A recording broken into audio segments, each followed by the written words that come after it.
Assalamualaikum warahmatullahi wabarakatuh. Jazirah Arab, sebuah wilayah yang didominasi oleh gurun pasir yang luas dan gersang, menjadi tempat berkembangnya peradaban bangsa Arab sebelum Islam datang. Menurut penelitian sejarah, wilayah ini memiliki kondisi geografis yang sangat keras. Sebagian besar tanahnya tidak subur, dengan curah hujan yang sangat rendah. Namun, di tengah gurun yang tandus, terdapat oasis-oasis yang menjadi sumber kehidupan, seperti di Yasrib dan Taif.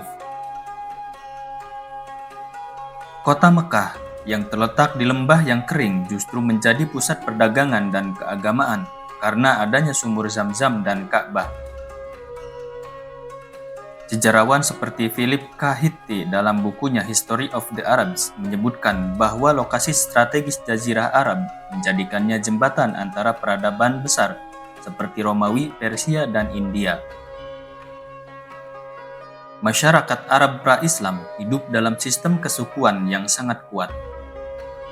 Suku-suku seperti Quraisy, Bani Tamim, dan Bani Taif memiliki struktur sosial yang kaku, di mana loyalitas kepada suku adalah hal yang paling utama. Menurut penelitian antropologis, kehidupan nomaden Badui sangat umum di kalangan suku-suku ini. Mereka berpindah-pindah mencari padang rumput dan sumber air untuk hewan ternak mereka, terutama unta, kambing, dan domba. Al-Quran menggambarkan kondisi ini dalam surah An-Nahl ayat ke-80. Dan Allah menjadikan bagi kamu rumah-rumahmu sebagai tempat tinggal, dan menjadikan bagi kamu rumah-rumah atau kemah-kemah dari kulit hewan ternak yang kamu merasa ringan membawanya, di waktu kamu berjalan dan di waktu kamu bermukim. Ini menunjukkan betapa pentingnya hewan ternak dan kemah bagi kehidupan mereka.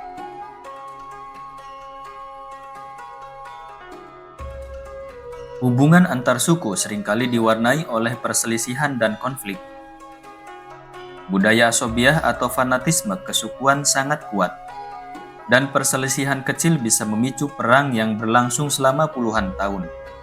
Salah satu contoh terkenal adalah Perang Basus, yang terjadi antara suku Bani Taglib dan Bani Bakr selama 40 tahun, hanya karena seekor unta. Dalam Al-Quran, Allah menggambarkan kondisi ini dalam surah Al-Imran ayat 103. Dan berpeganglah kamu semua kepada tali agama Allah, dan janganlah kamu bercerai-berai. Ayat ini turun sebagai penegasan bahwa Islam datang untuk menyatukan suku-suku yang terpecah belah.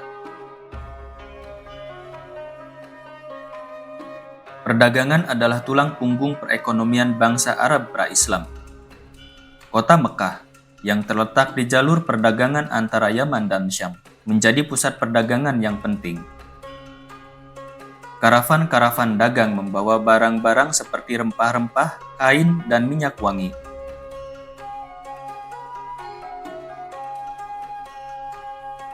Menurut sejarawan Montgomery Watt dalam bukunya Muhammad at-Makka, keluarga Quraisy memegang kendali atas perdagangan ini dan menjadi salah satu suku paling berpengaruh di Jazirah Arab.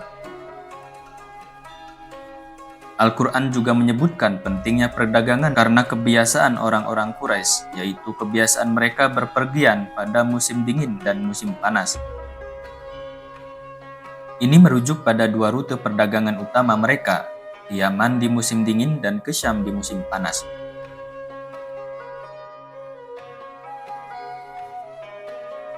Sebelum Islam datang, masyarakat Arab menganut kepercayaan politeisme. Mereka menyembah berhala-berhala seperti Lata, Uzza, dan Manat, yang diyakini sebagai perantara kepada dewa-dewa. Ka'bah, yang sekarang menjadi kiblat umat Islam, dahulu dipenuhi oleh patung-patung berhala.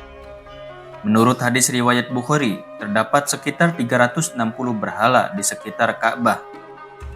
Namun, di tengah penyembahan berhala ada juga kelompok kecil yang menganut Hanif, yaitu kepercayaan monoteistik yang mengikuti ajaran Nabi Ibrahim. Al-Quran menggambarkan kondisi ini dalam surah Al-An'am ayat 76-79, di mana Nabi Ibrahim mencari Tuhan yang sejati di tengah masyarakat yang menyembah bintang, bulan, dan matahari.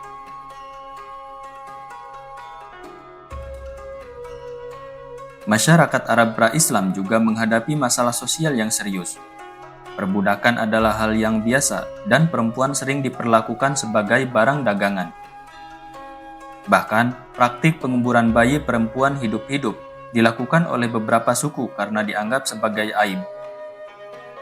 Al-Quran dengan tegas mengutuk praktik ini dalam surah At-Takwir ayat ke-8 sampai ke-9. Dan apabila bayi-bayi perempuan yang dikubur hidup-hidup ditanya, "Karena dosa apakah dia dibunuh?" Selain itu, budaya balas dendam dan perampokan juga merajalela. Sejarawan Ira Lapidus dalam A History of Islamic Societies menyebutkan bahwa kondisi ini menciptakan masyarakat yang tidak stabil dan penuh kekerasan.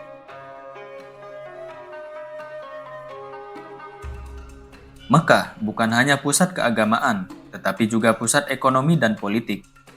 Keluarga Quraisy memegang kendali atas kota ini dan memainkan peran penting dalam perdagangan.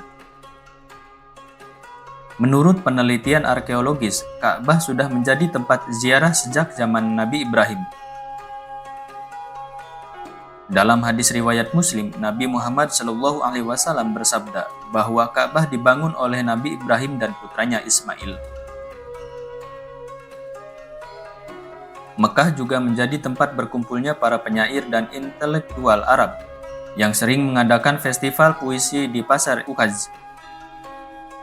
Namun di balik kemegahannya, Mekah juga menyimpan ketimpangan sosial yang besar antara kaum elit Quraisy dan masyarakat miskin.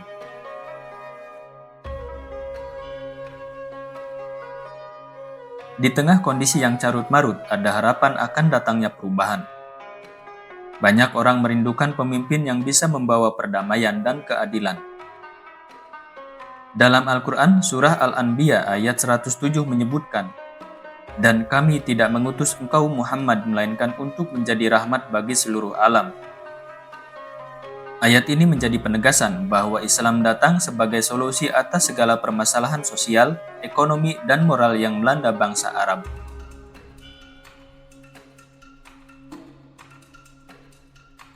Dan kemudian datanglah Islam, sebuah ajaran yang mengubah segalanya, membawa cahaya baru bagi kehidupan bangsa Arab. Nabi Muhammad SAW yang menerima wahyu pertama di Gua Hiro menjadi pembawa pesan perdamaian dan keadilan. Dalam hadis riwayat Bukhari, Nabi bersabda, "Aku diutus untuk menyempurnakan akhlak yang mulia."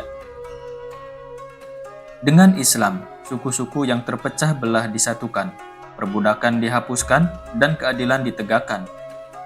Inilah awal dari peradaban baru yang mengubah dunia. Terima kasih. Wassalamualaikum warahmatullahi wabarakatuh.